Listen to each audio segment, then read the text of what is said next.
Hello student, I Muslima Aslam. This is lecture of design and analysis of algorithm.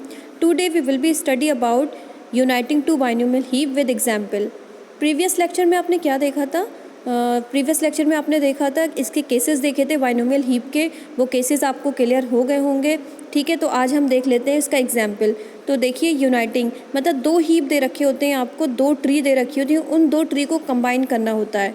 ठीक है, वही आपका binomial heap का example है। देखिए unite two binomial heap H1 and H2। आपको दो ट्री दे रखी होंगी H1 and H2। Merge the root list of H1 and H2, जो उसमें लिस्ट दी रखी होती है B0 B1 B2 से स्टार्ट होती है।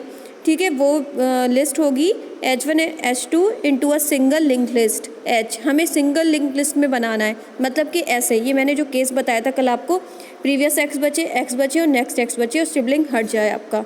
ठीक है, ये हमें इस लिंक लिस्ट में लाना है।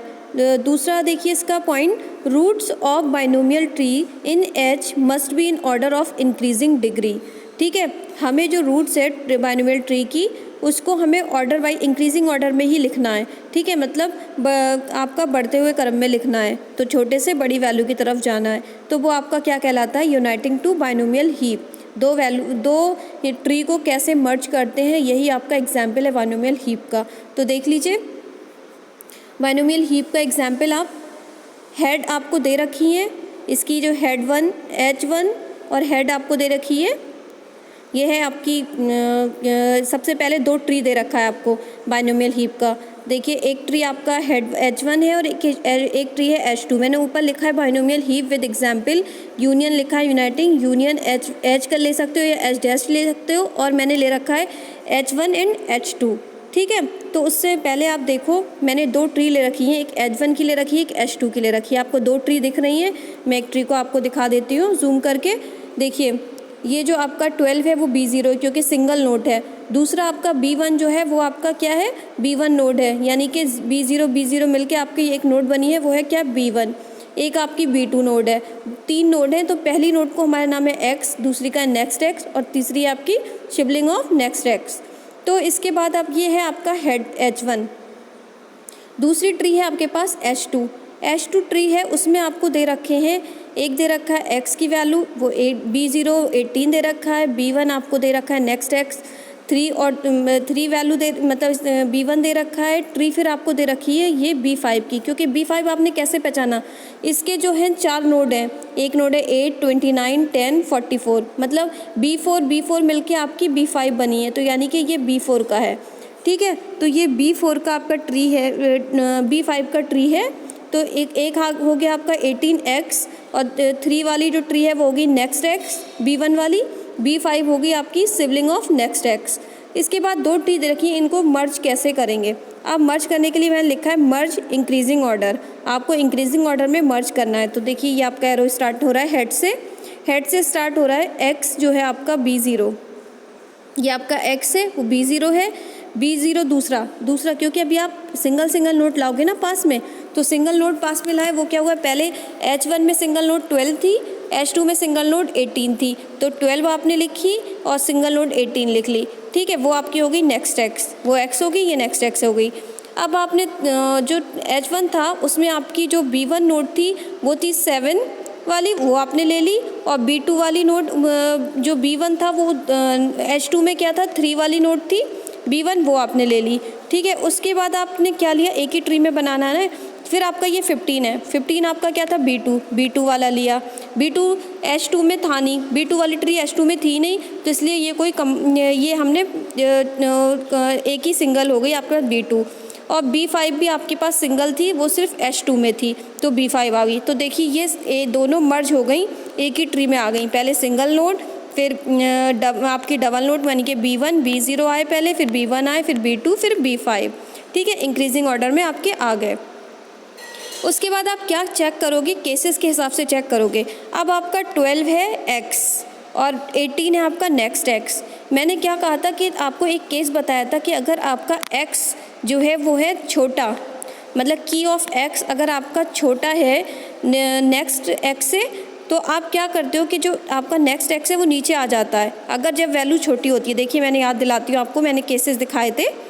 ये देखिए आपका केस 3 में जब आपका x क्या होगा, छोटा होगा की ऑफ नेक्स्ट x से, तो या तो इक्वल होगा या छोटा होगा, तब भी आप क्या करोगे, उसको नीचे लगा दोगे, इसके लेफ़्ट साइड में ले लोगे। ठीक है, नीचे लगा दो या इसके लेफ़्ट साइड में, क्योंकि ये B1 बनाएगा 2 सिंगल नोड लेके, तो B0 जो था आपकी छोटी की थी, छोटी वैल्यू थी x की, वो 12 थी और B0 आपकी 18 थी, तो वो नीचे आ गई, यानी कि 18 आ जाएगी। ये नीचे आ जाएगी तो आपने देखा 12 के नीचे 18 आ गया। अब ये हो गया x, ये आपका x हो गया, ये नेक्स्ट x हो गया, ये सिबलिंग ऑफ नेक्स्ट x हो गया 3 वाला, ये आपकी 5 वाली अब कुछ नहीं है। और 6 मैंने ट्री पूरी नहीं बनाई क्योंकि बहुत ज़्यादा जा रही थी, हमें इसकी ज़रूरत थी नहीं।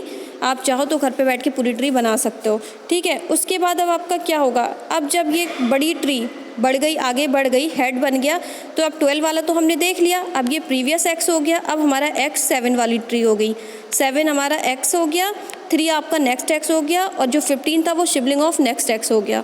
अब आप देखोगे x, अब x आपका 7 है और नेक्स्ट x आपका 3 है, तो 7 वाली जो रूट है आपकी B1 जो है 7 वो आपका बड़ा है और B2 3 आपका छोटा है। यानी कि आपका जब क्या होता है, की बड़ी होती है आपकी नेक्स्ट x से, मतलब की x आपकी बड़ी होती है नेक्स्ट x से, तो इसके लिए मैंने आपको ये दिखाया था कि देखिए यहाँ पे आपकी की बड़ी है तो आपकी जो ये छोटी होगी तो उसके लेफ़्ट साइड में बड़ी वाली जुड़ जाएगी, यानी कि जो 7 है वो 3 के लेफ़्ट साइड में आ जाएगा। ठीक है, तो देखिए दूसरी ट्री में जो 3 के लेफ़्ट साइड में आपका 7 आ गया, 7 वाली ट्री आ गई। अब ये क्या हो गया, ये प्रीवियस x हो गया, ये x हो गया, ये नेक्स्ट x हो गया, ये सिबलिंग ऑफ नेक्स्ट x हो गया। ठीक है, बट आप देखिए कि जो आपका ये वाली ट्री जो है हेड में रूट में वो V1 है और जो दूसरी आ गई वो B2 आ गई, और ये आपकी 2 B2 यानी कि 2 B2 है। अब इन दोनों को चेक करेगा। अब x और नेक्स्ट x में देखिए x आपका क्या है, 3 है, नेक्स्ट x आपका 15 है, तो छोटे वाले के लेफ़्ट साइड में चला जाता है बड़ी वैल्यू, तो हमने लिया 12 और जो 3 के लेफ़्ट साइड में चली गई आपकी छोटी वैल्यू क्या थी, 15 आपके लेफ़्ट साइड में ऐड हो गई। देखिए सबसे लास्ट वाली उसमें, और ये जो लास्ट वाला है वो 6 के ट्री है, तो 6 के ट्री आप नीचे बना लीजिएगा। आपका देखिए ये पूरा रूट कन्वर्ट हो गया, पहले आपका B1 वाली नोड आई, फिर आपकी ये और बढ़ गई, B2 से अब किस में आ गई, B3 में आ गई, B3 वाली नोड आई, फिर आपकी किसकी आई, B5 वाली नोड आ गई। ठीक है, ऐसी आपकी ये बढ़ गई, तो ये B4 वाली आ गई, फिर आपकी ये ऐसे आपकी ये जो लिंक लिस्ट है वो कंप्लीट हो गई। आप ऐसे दो ट्री को कैसे मर्ज करते हो, बाइनोमियल ही वही कहलाता है आपका। तो देखिए प्रीवियस x और नेक्स्ट x हो गया, बाकी आपका नल हो गया। ये मैंने लास्ट में दिखाया था आपको कि ऐसी कंडीशन आ जाएंगी ट्री की, ये केसे, तो आपका लास्ट सॉल्व हो जाएगा। जब तक देख लेंगे कि आपके पास और कोई B1 सिंगल है, हाँ B1 सिंगल है, B3 जो है वो सिंगल है, हाँ सिंगल है, B4 तो वो वैसे ही छोड़ देंगे। ऐसी B5 आपका सिंगल है, तो इसलिए इसमें कोई चेंजेस की ज़रूरत नहीं थी। आपका जो B1 वाली नोड थी वो आपकी PX हो गई, प्रीवियस x, 3 वाली जो नोड थी वो आपकी x हो गई, और लास्ट वाली नेक्स्ट x हो गई। ये आपका सॉल्व हो गया एग्जाम्पल। आप इसकी एक एल्गोरिथम भी देख लीजिएगा। मैंने एल्गोरिथम आपको यूनियन वाली भी दे रखी है और आपकी ये वाली भी दे रखी है, बाइनोमियल हीप की, कैसे बाइनोमियल हीप आपकी ट्री में आ रहे हैं, तो वो मैं आपको अभी PDF में भेज दूंगी, वहाँ से आप उसकी एल्गोरिथम लिख लीजिएगा। और ये आज आपका न्यूमेरिकल भी ख़त्म हो गया और आज टॉपिक भी बाइनोमियल हीप का ख़त्म हो गया। ठीक है, अब नेक्स्ट लेक्चर में हम नया टॉपिक देखेंगे। आज के लिए इतना ही। Thank you so much.